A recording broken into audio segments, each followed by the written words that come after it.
mga gawain sa lupa. Sa paggalang ng tinubos doon sa bagong lupa, ang kaligayahan di na magtatagal.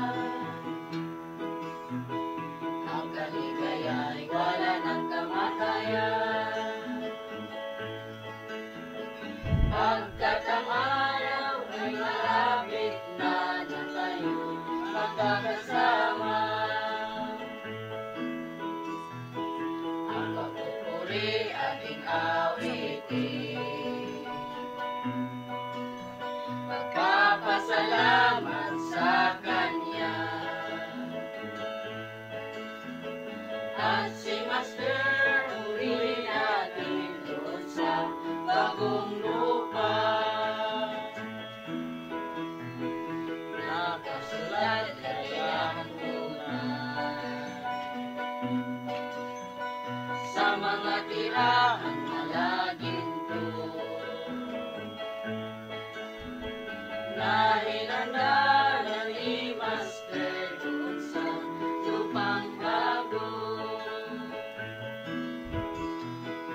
Ang kaligayahan di na magtatagal. Ang kaligayahan ay wala ng kamatayan. Pagkat ang araw ay malapit na tayo'y magkakasama. Ang pangako ng ating Ama na tayong lahat gagantimpalaan sa ating mga ginawa doon sa kaharian.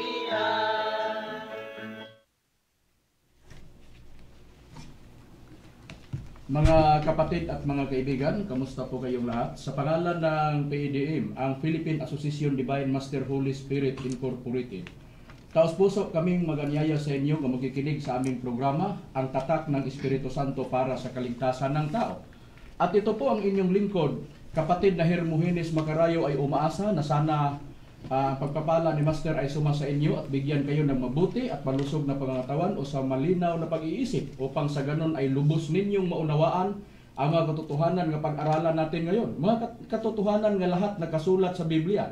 At kung mayroon man mga referensya nga binabasa namin, ito ay binabasa po namin upang hindi sumalungat sa banal na aklat. At ito po ang aming programa ay patuloy na mapapakinggan dito sa himpilan ng Kabusis Power Radio sa oras kita alas 5 hanggang alas 6 ng gabi tuwing Sabado. At doon sa Kinapawan sa himpilan ng Teleradyo, mapakinggan po ang programa Ang Tatak ng Espiritu Santo para sa kaligtasan ng tao sa oras alas 5 hanggang alas 6 ng gabi tuwing Linggo.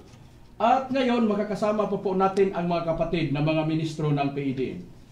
Ito po si Brother Danilo Nakwa.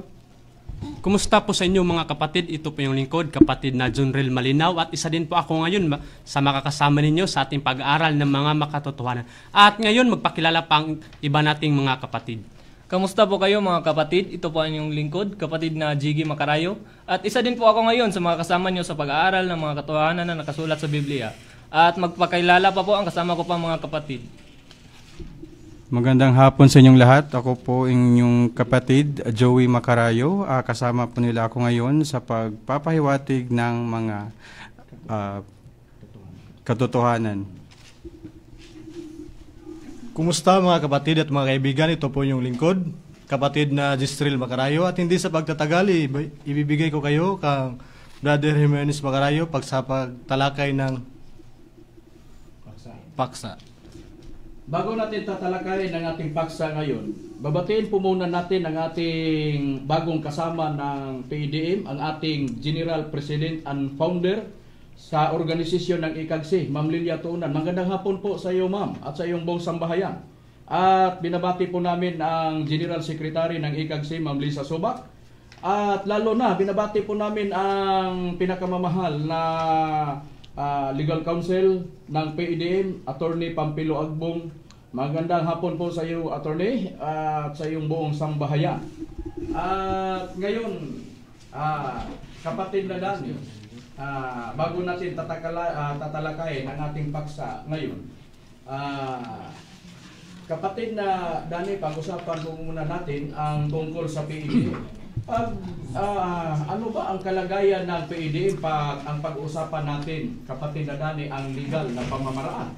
Ang kalagayan ng ating organization, ang Philippine Association Divine Master Holy Spirit Incorporated, ito ay legal na nakaregister sa Securities and Exchange Commission noong March 6 sa taong 2024 sa numero na 2024-0301-40032-03. At pinaka-importante na paksa nito ay ang mayroon itong magandang katayuan sa ating lipunan para sa walang trouble na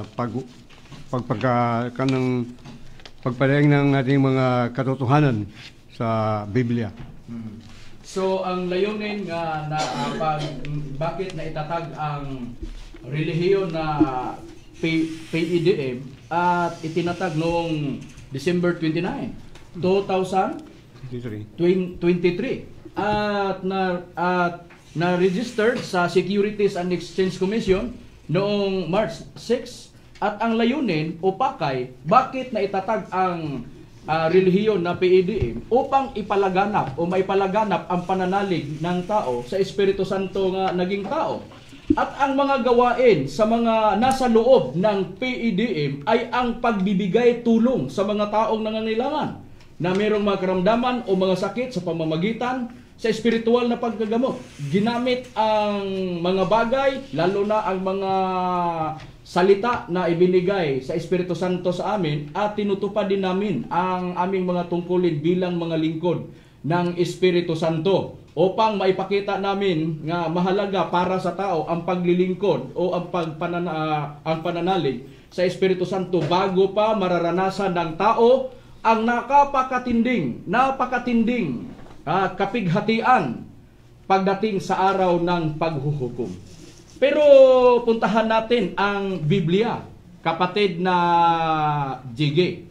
Meron bang naitakda nga araw ng paghuhukom na mababasa natin sa Biblia? Meron po, kapatid na Makarayo. At ito po ang patunay, babasahin lang muna natin ang nakasulat dito sa Roma 3:19. Ngayon ay nalalaman na natin ang anumang sinasabi ng kautusan.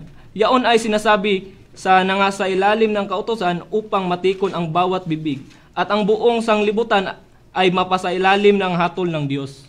Maliwanag po, batay sa sinabi ni Apostol nga si Pablo sa sulat niya sa mga taga-Roma 3:19. Ang sabi niya, ang buong sanglibutan ay mapasailalim sa paghahatol ng Panginoong Diyos. Ibig sabihin, mga kapatid at mga kaibigan, pagdating sa araw ng paghuhukom, wala ni isa man na ibang lugar na pwedeng pupuntahan ng mga tao upang maiwasan niya ang paghahatol ng Panginoong Diyos pagdating sa araw ng paghuhukom. Ang binasa kanina sa kapatid na ministro, Jiggy Macarayo, ang Tagalog King James Version sa Roma 3:19. Babasahin ko po ang salita ng Diyos, Biblia, sa Roma 3:16. Ito ang mababasa po natin nga nakasulat sa Biblia. Ngayon alam natin na ang lahat ng sinasabi ng kautusan ay para sa ating mga Hudyo na namumuhay sa ilalim ng kautusan. Parang walang maidahilan ang sinuman, hindi siya dapat parusahan. Ang lahat ng tao sa mundo ay mananagot sa Diyos pagdating sa araw ng paghuhukom. Mga minahal po namin, mga giliw na taga-sunod sa aming programa, ang tatak ng Espiritu Santo para sa kaligtasan ng tao, pagdating sa araw ng paghuhukom na hahatulan na ng Panginoong Diyos ang buong daigdig, ang lahat ng mga tao sa mundo ay mananagot sa Diyos. Ito ang nakasulat sa Biblia. Ito ang dapat paghandaan ng mga tao. Ano kaya ang dapat gawin sa tao para makaiwas siya? Para makaligtas pagdating sa araw na hahatulan na ng Panginoong Diyos ang buong sanglibutan? Ang tanong, mga kapatid, nga mga giliw na tagapakinig sa aming programa. Ang mundo nga kinalagyan natin ngayon, nakakaranas na ba sa napakatinding kapighatian noon? Ang sagot, mayroon nang nararanasan noon ang daigdig nga kinalalagyan natin ngayon. Noong hinatulan ng Panginoong Diyos sa pamamagitan ng tubig, ubaha, ugunaw sa mga araw ni Noe. Sa mga araw ni Noe noon, mayroong kaligtasan na ibinigay ang Diyos at si Noe. Sa pananampalataya niya at namumuhay siya na matuwid at ginawa niya ang mga kabutihan sa paningin sa Diyos. Binigyan siya babala ng Panginoong Diyos sa mga bagay na mangyari sa buong mundo na hindi pa niya nakikita kahit kailanman sa panahon ni Noe. Ano ang katunayan, kapatid na Joey, na mayroong ibinigay na kaligtasan ang Panginoong Diyos noong ang buong sanglibutan sa mga araw ni Noe ay hinatulan ng Panginoong Diyos.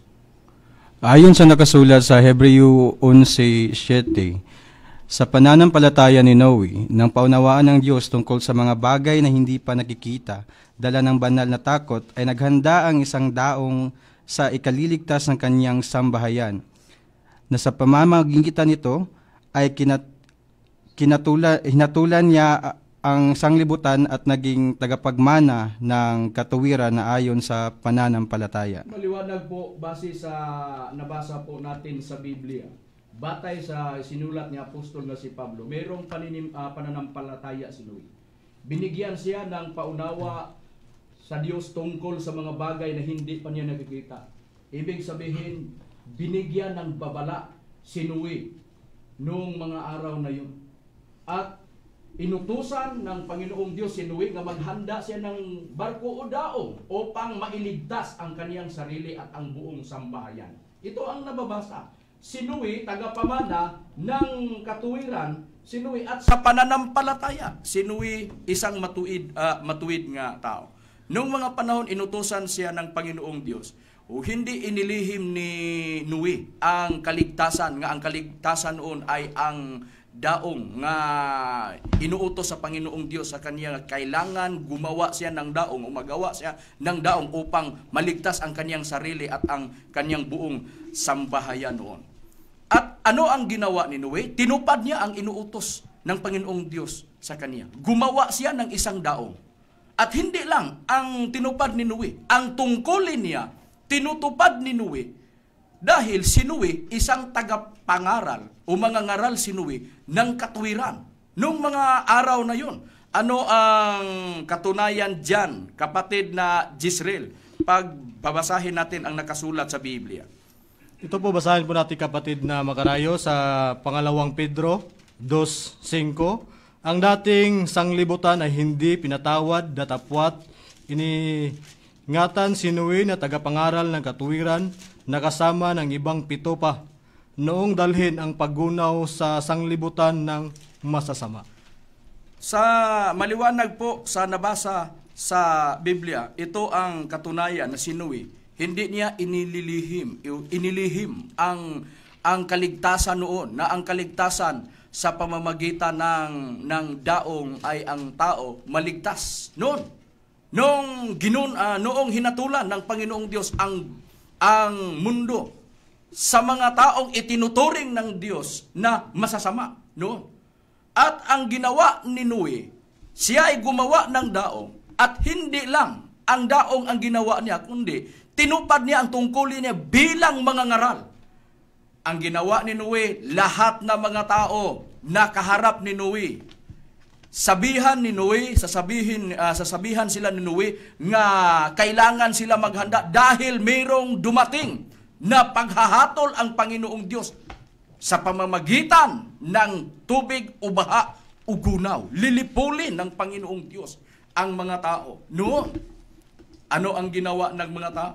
Nung napakinggan nila si Noe sa sinasabi, ang ginawa ng mga tao, nga mga Suwael, noong panahon ni Noe, hindi nila tinanggap. Hindi sila naniniwala sa sinasabi ni Noe noon. At ano ang prueba Ano ang katunayan natin, kapatid na Junrel, na sa mga araw na yon, kunti lang mga tao na ligtas, 8 lang sila. Dahil ang mga tao noon na sinabihan ni Noe, hindi sila naniniwala. Tinanggihan nila ang kaligtasan na ibinigay ng Diyos, nga ang kaligtasan ay yung daong nga ginawa ni Noe noon.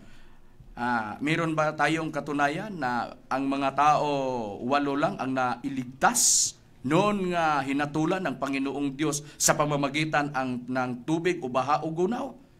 Meron po tayong mababasa dyan, kapatid na Makarayo. At ating basahin ang unang Pedro, Kabanata 3 sa talatang 20. Sila ang hindi sumunod, sila'y matyagang hinintay ng Diyos noong panahon ni Noe. Samantalang ginawa nito ang daong ilan lamang tao, 8 lamang ang nailigtas sa pamamagitan ng tubig. Yan po ang nakasulat sa banal na aklat, kapatid na Makarayo. Maliwanag po sa binasa sa kapatid na ministro na 8 tao lang ang nailigtas sa pamamagitan ng daong noon. Dahil ang mga tao matyagang hinintay ng Panginoong Diyos. Kita natin, naririnig natin, ang ibasa sa kapatid na ministro, matyagang hinihintay ng Panginoong Diyos ang mga tao. Nga maniniwala sila. Nga ang kaligtasan noon nga ibinigay ng Diyos para mailigtas ang tao, yung daong nga ginawa ni Noe, inuutos sa Diyos sa kanya. Pero ano ang ginawa ng mga tao? Ayaw sila, tinanggihan nila. Ano ang ginawa? Ano ang mga kadahilanan? Mga kaibigan at mga kapatid o mga giliw naming tagapakinig sa aming programa, ang Tatak ng Espiritu Santo para sa kaligtasan ng tao. Bakit hindi sila nangaligtas? Maraming mga dahilan. Ang ginawa ng mga tao, libang na libang sila. Lahat nilang nasa isip nilang gawin nila, ay ginawa nila noon. Ano ang katunayan, kapatid na Dani? Meron ba tayong mababasa bilang patunay sa sinasabi natin nga merong mga kadahilanan ang mga tao, bakit hindi sila nangaligtas noon? Mayroon tayong mabasa sa Biblia, kapatid na Makarayo. Nakasulat yan dito sa Lucas Kapitulo 17 at saka sa versikulo 26 hanggang sa 29. Ito ang pahayag. At kung paano ang nangyari sa mga kaarawan ni Noe, ay gayon din naman ang mangyayari sa mga kaarawan sa anak ng tao. Sila'y nagsisikain, sila'y nagsisiinom, sila'y nangasawa, at sila'y nagpangasawa hanggang sa araw na pumasok sa daong si Noe at dumating ang paggunaw at nilipol silang lahat. Gayon din naman kung paano ang mangyari sa mga kaarawan ni Lot, sila'y nagsisikain, sila'y nagsisiinom, sila'y nagsisibili, sila'y nagsisibili, sila'y nagtatanim, at sila'y nagtatayo ng bahay.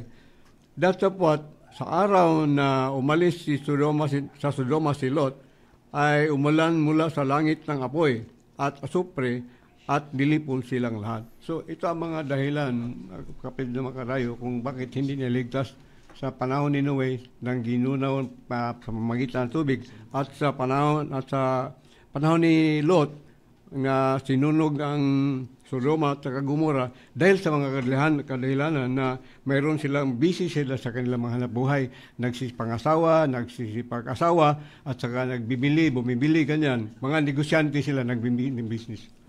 At ang iba pa nga ginawa ng mga tao noon, sa talatang 26 hanggang 27 o hanggang 29, nga sila'y nagsisikain, sila'y nagsisiinom. Ano ang kinakain nila? Ano ang iniinom nila, mga kapatid at mga kaibigan? Yung ipinagbawal ng ating Panginoong Diyos. Nagsisiinom sila ng mga bawal na makalalasing noon.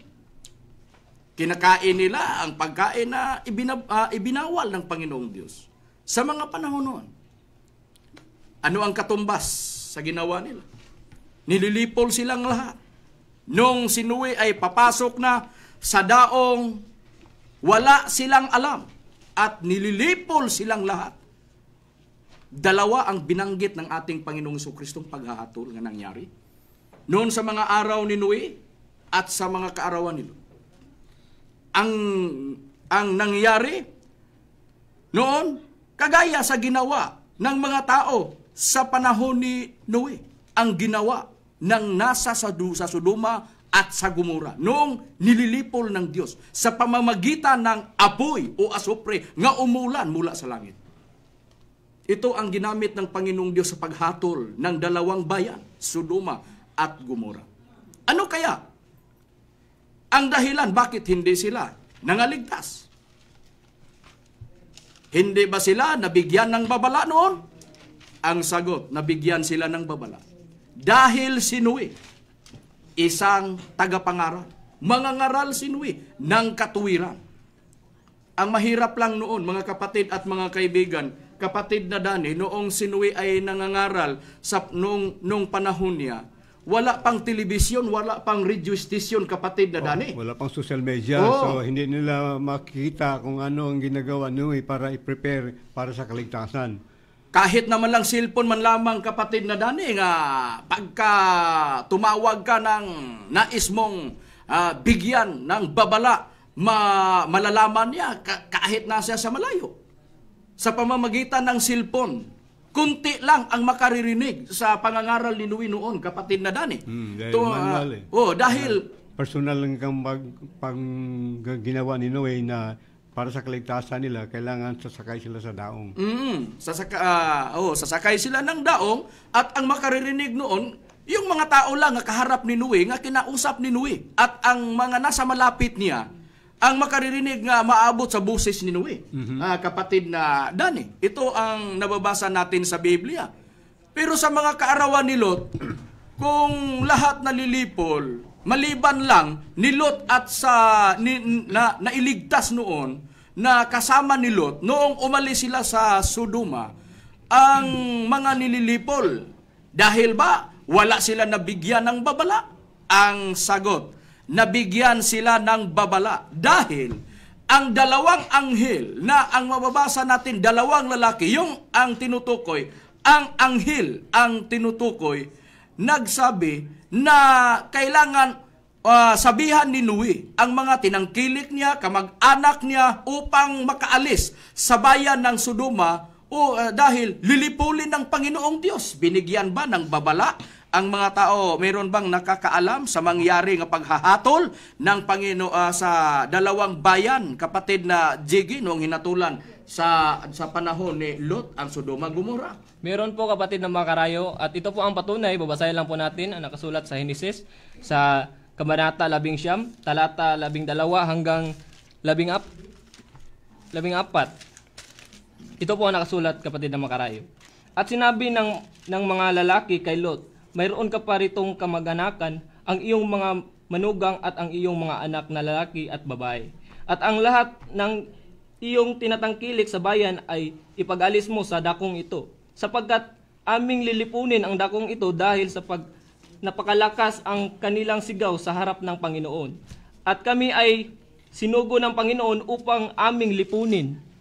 At si Lot ay lumabas at pinagsabihan niya ang kaniyang kamag-anakan na manugang na nag-asawa sa kaniyang mga anak na babae at sinabi, magtindig kayo, magsialis kayo sa dakong ito, sapagkat gugunawin ng Panginoon ang bayan datapwat. Ang akala ng kaniyang mga manugang ay nagbibiro siya. Maliwanag po sa binasang talata sa Biblia, sinabihan sa mga lalaki si Lot. Ang mga lalaking tinutukoy ay ang anghel na ipinadala ng Panginoong Diyos upang iligtas si Lot at ang kaniyang pamilya. Noon, ang buong sambahayan niya. Ano ang katunayan? Ang binasa sa kapatid na ministro, Jiggy Macarayo, sa Henesis 19, 12 at 14 hanggang 14. Babasahin ko po ang Kabanata 19 sa talatang 1 hanggang 2. At nagsidating ang dalawang anghel. Ito na ang sinabi namin nga ang dalawang lalaki, ito ang mga anghel na ipinadala ng Panginoong Diyos doon sa Sodoma. Nagsisidating ang dalawang anghel sa Sodoma nang nagtatakip silim. At si Lot ay nakaupo sa pintuang bayan ng Sodoma. At sila ay nakita ni Lot at nagtindig upang salubungin sila. At iniyukod ang mukha sa lupa. at nagsabi, ngayon, ang nga mga Panginoon ko, ipamamanhi ko sa inyo na kayo'y magsiliko at magsipasok sa bahay ng inyong lingkod at kayo'y matira sa buong magdamag at maghugas sa inyong mga paa at sa madaling araw ay magsipagbangon kayo at magpatuloy ng inyong paglakad at kanilang sinabi, hindi, kundi sa lansangan, mananahan kami sa buong magdamag. Ito ang katunayan, mga kapatid at mga giliw naming tagapakinig sa aming programa, ang tatak ng Espiritu Santo para sa kaligtasan ng tao, na ang dalawang lalaki ay ang dalawang anghel, sinabihan ng dalawang anghel, mayroon ka bang kamag-anak? Mayroon ka bang mga anak na babae at lalaki at mga manugang? At mga tinangkilik mo? Sabihan mo sila, nga aalis sila sa bayan na ito dahil lilipulin ng Panginoong Diyos ang bayan na ito. Lumabas si Noe at sinabihan niya ang dalawang manugang niya. Ano ang ginawa ng manugang niya?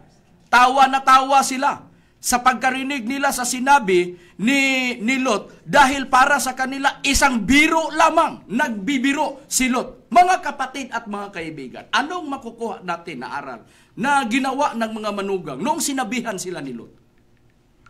Hindi mabuti na ipagkawalang bahala natin ang mga babala. Lalo na ang babala nang galing sa Biblia at ang babala na galing sa Biblia, galing sa Panginoong Diyos. Na ang layunin niya ay hahatulan niya ang buong mundo. Noon sa mga araw na hinatulan ang dalawang bayan, wala ni isang nakikita. Kung ipagpatuloy natin pagbasa ang mga talatang ito sa Henesis 19, makikita natin 3 sila ang nakaligtas, 4 sila nga dinala sa dalawang anghel. Pero ang sinabi ng anghel, huwag kayong lumingon sa likuran ninyo. Dahil kapag lumingon kayo, tiyak na mamamatay kayo. Ano ang ginawa ng asawa ni Lot?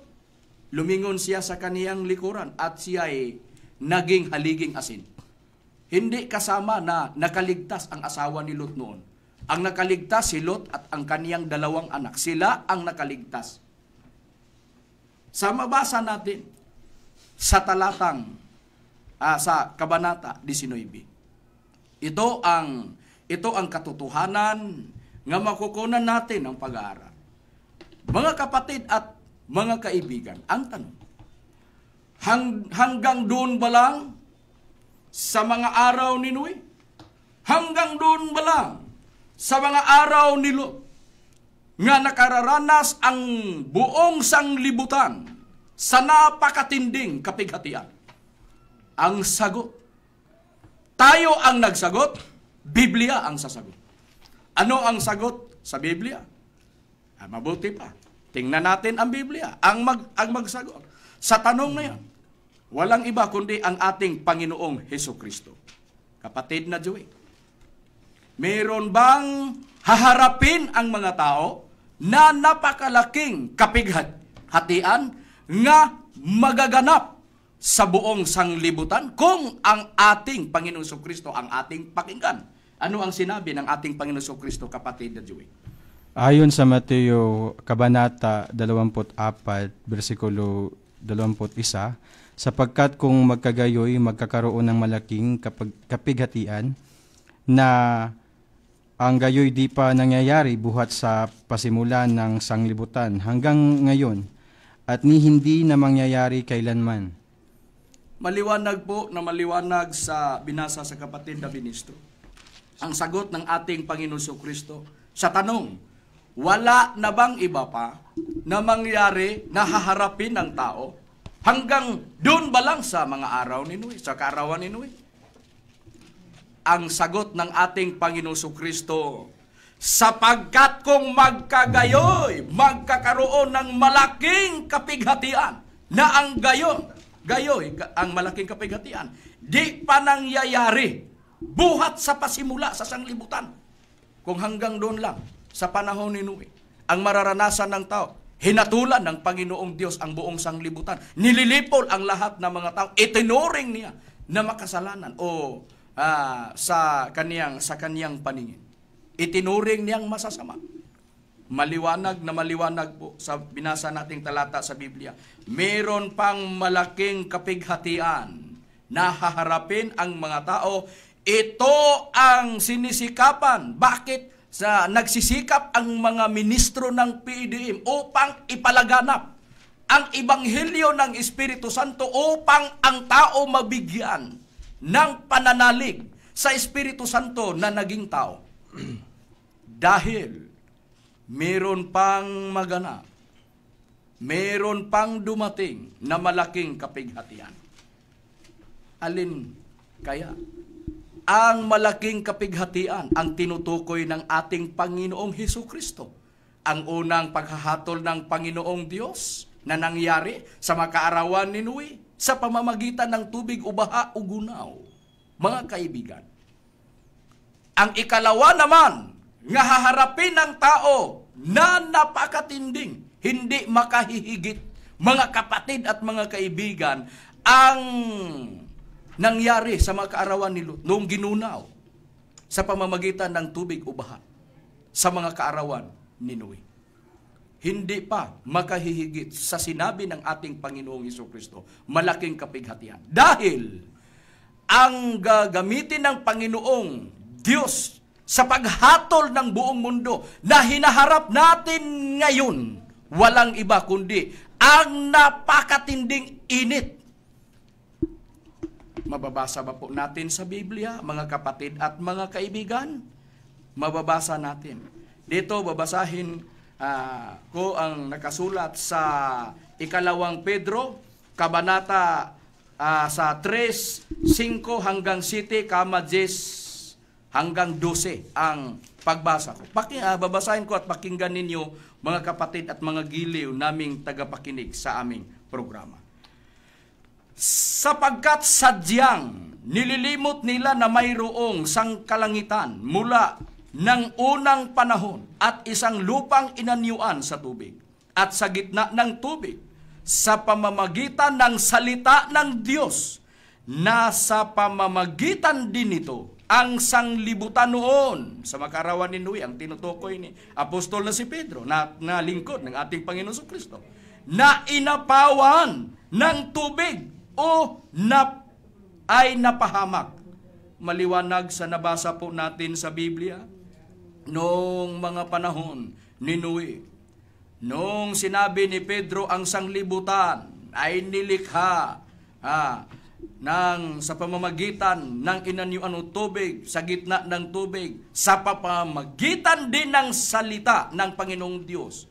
Ang sanglibutan ay hinatulan ng Panginoong Diyos, inapawan sa tubig, ay napahamak ang lahat na itinuturing ng Panginoong Diyos na masasama. Sa city na babasahin natin. Ngunit, ang sangkalangitan ngayon, ang tinutukoy, ang kinalalagyan nating panahon ngayon, mga kapatid at mga kaibigan, ito na ang sinabi ng ating Panginoong Jesucristo, ang tinutukoy niya doon sa Mateo 24:21. Binasa kanina sa kapatid na ministro.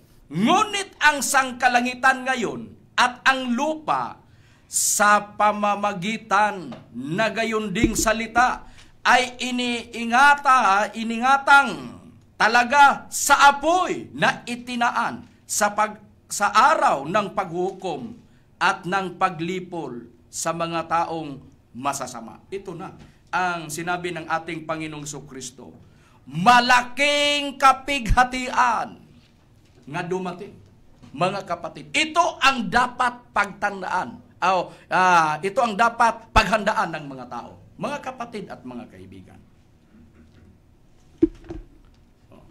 Huminto po muna kami sa pagsalita.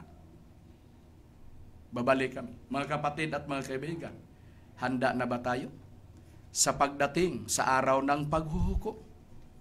Noong lilipulin ng Panginoong Diyos sa pamamagitan ng apoy ang lahat na itinuturing niyang masasama. Ituloy po natin pagbasa kung ano kaya ang tinutukoy na apoy na ito ang makalilipol sa lahat na itinuturing ng Diyos na masasama. Ano kaya ang mangyari sa buong mundo? Ano kaya ang mangyari sa mga bagay nga nakikita natin ngayon?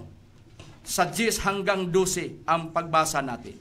Datapuat darating ang araw ng Panginoon na gaya ng magnanakaw, na ang sangkalangitan sa araw na iyan ay mapaparam, na kasabay ng malaking ugong, at ang mga bagay sa langit ay mapupugnaw sa matinding init, at ang lupa at ang mga gawang nasa lupa ay pawang masusunog. Yamang ang lahat ng mga bagay na ito ay mapupugnaw ng ganito. Ano ngang anyo sa mga pagkatao ang nararapat sa inyo sa banal na pamumuhay at pagkamaawain, at ating hinihintay at pinakananasa ang pagdating ng kaarawan ng Diyos, na dahil dito'y ang sangkalangitan na nagniningas ay mapupugnaw, at ang mga bagay sa langit at ay matutunaw sa matinding init. Ano ang mangyari sa langit at lupa?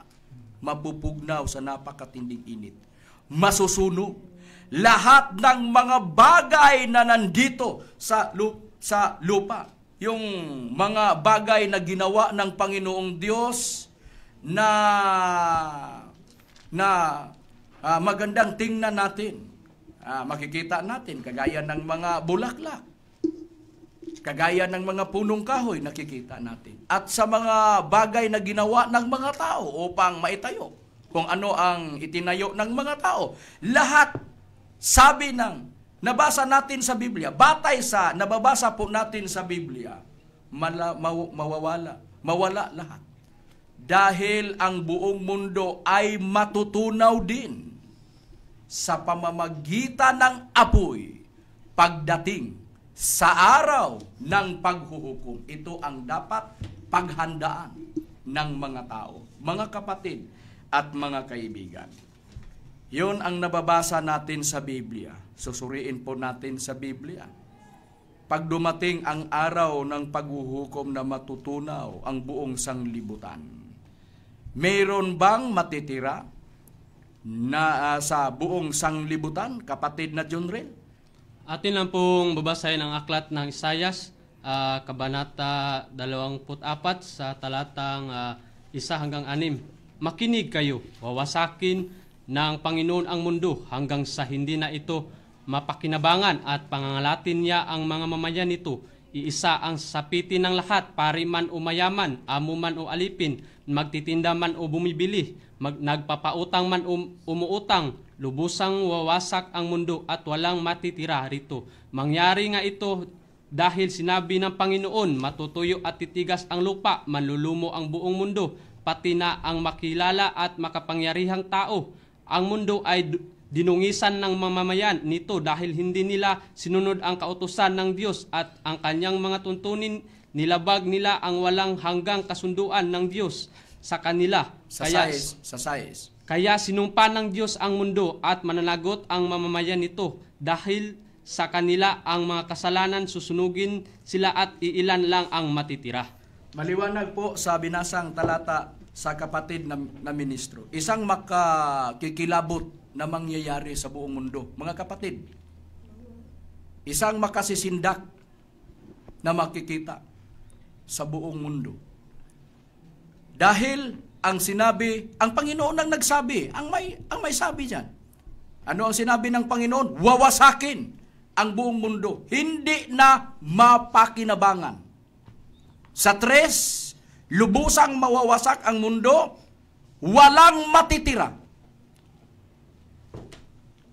Ano ang dahilan? Bakit wawasakin ng Panginoong Diyos ang mundo? Wala nang matitira. Hindi na mapapakinabangan pagdating sa araw ng paghukom, nga susunugin ng Panginoong Diyos ang buong daigdig na kinalalagyan natin ngayon. Dahil isinusumpa ng Panginoong Diyos, isusumpa ng Panginoong Diyos ang mundo dahil sa mga kasalanan ng tao. Ang ginawa ng Panginoon, susunugin sila. Pero mayroong pag-asa ang tao dahil sa nabasa sa sais. Mayroong iilan nga matitira. Mga kapatid at mga kaibigan, kung pag-iisipan natin ang ating pagsisikapan nga makabilang tayo sa ilan na matitira. Pagkatapos nga susunugin ng Panginoong Diyos ang buong sanglibutan o buong daigdig. Ito ang nababasa po natin nga nakasulat sa Biblia. Ano kaya, mga kapatid at mga kaibigan, ang ito ang tanong. Pang-ilan ang sumpa na makasusunog sa buong sanglibutan, kapatid na Dani? Babasahin natin ang nakasulat dito sa Apokalipsis sa Kapitulo 11 at saka sa versikulo 14, matod pa. Sabi pa, nakaraan na ang ikalawang pagkaba, narito, napakamadaling dumarating ang ikatlong pagkaba. So mayroong pagkaba na darating ang pangatlo, dahil lumaan na yung dalawa, ito ang pinakamatindi na maranasan ng tao dito sa mundo. Ito ang sinabi. Bakit ganon ang mangyari, mga kapatid? Balikan ko ang pagbasa sa Isaias 24:6 sa King James Tagalog version. Ganito ang nakasaad. Pakinggan po ninyo, babasahin ko, mga kapatid at mga giliw na tagapakinig sa aming palatuntunan. Ganito ang sinabi sa mabasa natin sa Biblia. Kaya't nilamon ng sumpa ang lupa at silang nagsisitahan doon ay nangasumpungang salarin, kaya't ang mga nananahan sa lupa ay nangasumpungang at nangagilan ang tao. Nababalot ng sumpa ang buong lupa sa nabasa natin. At ang binasa sa kapatid na ministro, kapatid na Danilo Nakwa, ang binasa niya ang King James Version sa ikalawang salin. Babasahin ko ang unang salin sa King James Version Tagalog, sa bugna 11:14. Ang pangalawang sumpa ay dumaan, ngunit ang pangatlo ay darating muli sa lalong madaling panahon. Maliwanag po. Pang-ilan? Pang-alin ang sumpa na makasusunog o lilipol ng lahat ng mga tao pagdating sa araw ng paghuhukom? Ikatlong sumpa ang nabasa po natin sa nakasulat sa Biblia. Ano kaya ang sumpa na tinutukoy na makasusunog sa buong daigdig o makatutunaw sa buong daigdig sa nabasa natin sa Biblia? Kapatid na Jiggy, ano kaya ang tinutukoy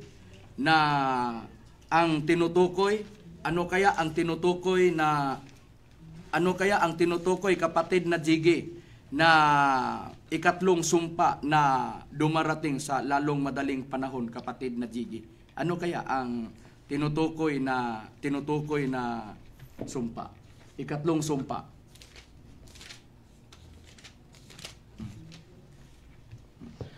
Babasahin lang po natin dito sa nakasulat sa Isaias, Kabanata 42, talata 25. Basahin mo ang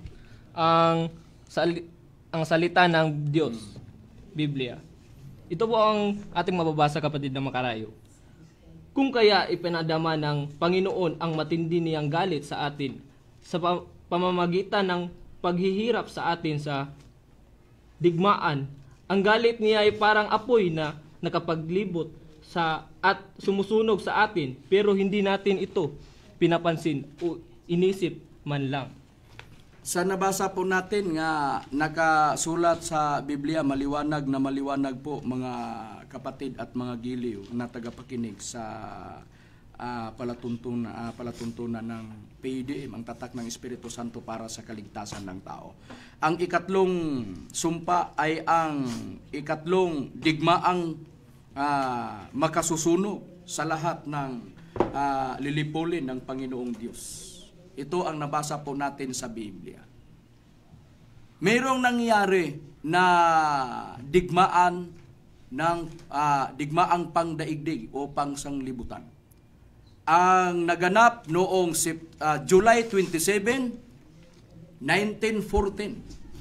At ang pangalawang digmaang pangdaigdig o pangsanglibutan ay nangyari noong September 1, 1939 hanggang 1945. Ito ang naganap na ikalawang digmaang pangdaigdig nga nangyari.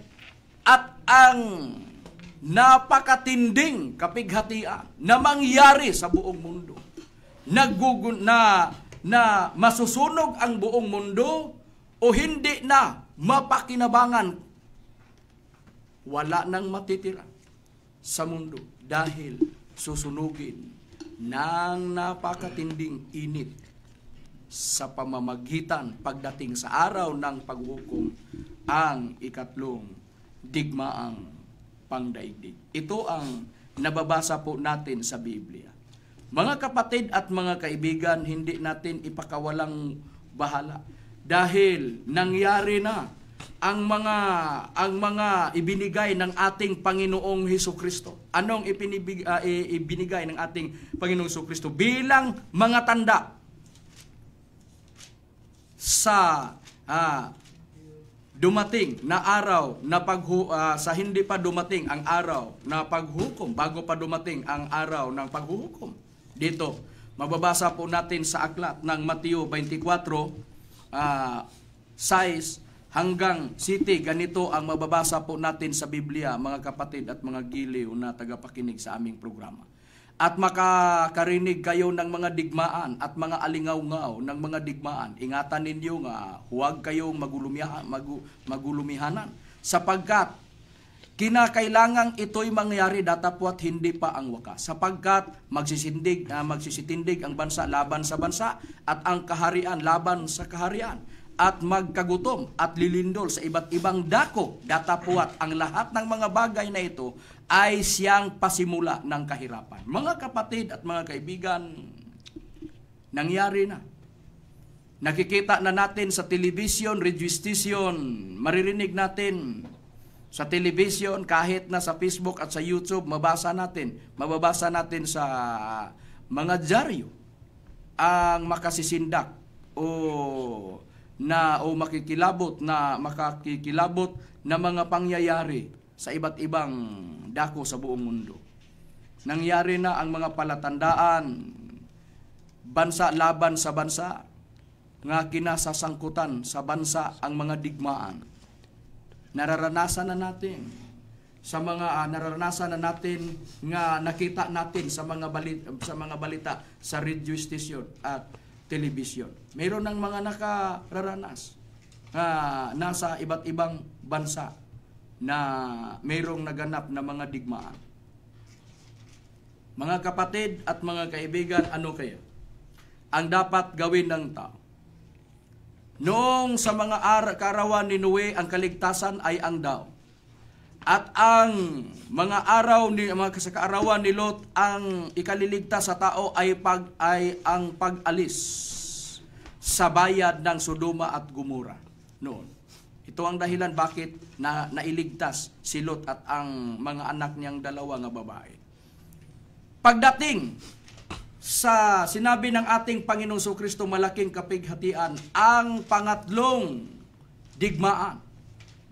Ano kaya ang kaligtasan ng tao? Mga kapatid, handa na ba tayo sa pagharap sa katotohanan nga tayo'y haharap pagdating sa araw ng paghuhukom, sa ikatlong digmaang pangdaigdig? Ano kaya ang kaligtasan nga ibinigay ng Panginoong Diyos?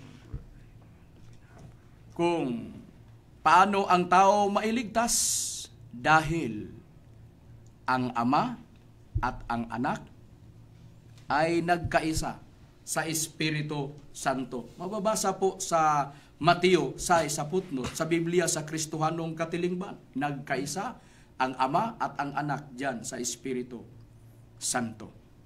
Kung ang ating Panginoong Hesukristo ang ating pakinggan, sino ang itinuturo na sa Espiritu sa ating Panginoong Hesukristo nga tagapagligtas ng buong sanglibutan?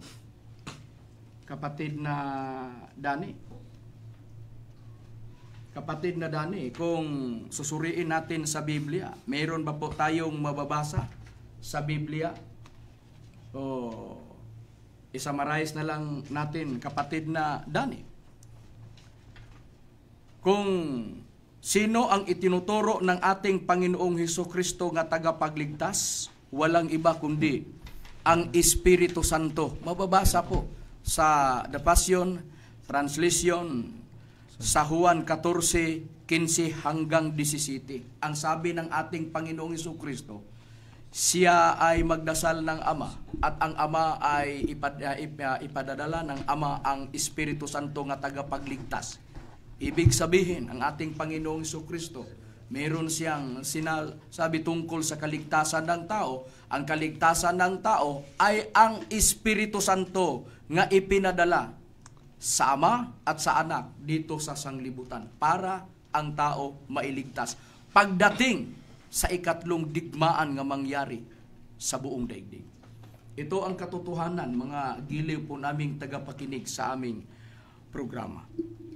Mga kapatid at mga kaibigan, kapatid na Dani, ang tanong, pagdating sa ikatlong digmaan, kapatid na Dani, meron pa kayang makakain ang mga tao pagdating sa ikatlong digmaan, kapatid na Dani? Sure Jud, kapatid na Makarayo, na walang matitirang makain sa buong mundo dahil matutunaw masusunog ito. So, paano ka makapagtanim, paano ka makagawa ng pagkain kung wala ng kabuluhan ang buong mundo, nasunog na. So, walang makain. Kung wala nang makakain ang mga tao pagdating sa araw ng paghuhukom, mayroon bang pag-asa ang mga tao? Mayroon. Ang sagot, mayroon. Ano ang katunayan diyan, kapatid na Jisrael, na mayroong pag-asa ang mga tao kahit na wala nang makakain ang mga tao pagdating sa araw ng sa ikatlong digmaang pangdaigdig? Mayroon talagang pag-asa ang mga tao, kapatid na Makarayo, sa pamamagitan ng salita ng Diyos. Ito po ang nakalaad sa aklat ng Mateo 4:4. Sa dapwat siya'y sumagot at sinabi, nasusulat, hindi sa tinapay lamang mabubuhay ang tao, kundi sa bawat salita na lumalabas sa bibig ng Diyos.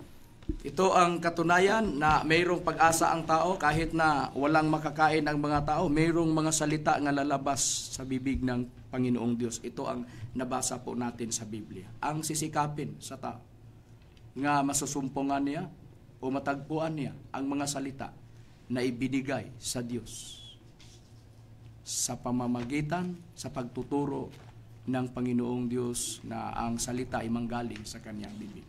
Sino kaya ang Panginoong Diyos na magtuturo sa mga salita?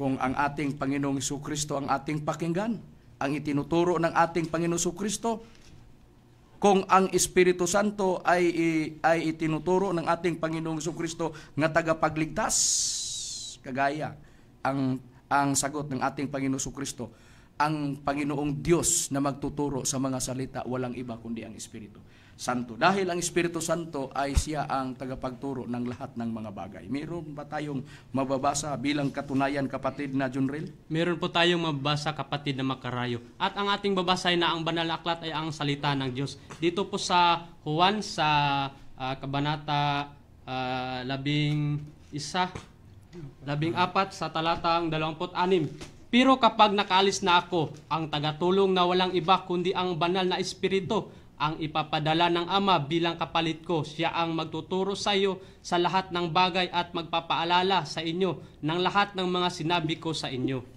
Ito ang katunayan na ang Espiritu Santo ang magtuturo sa lahat ng mga bagay.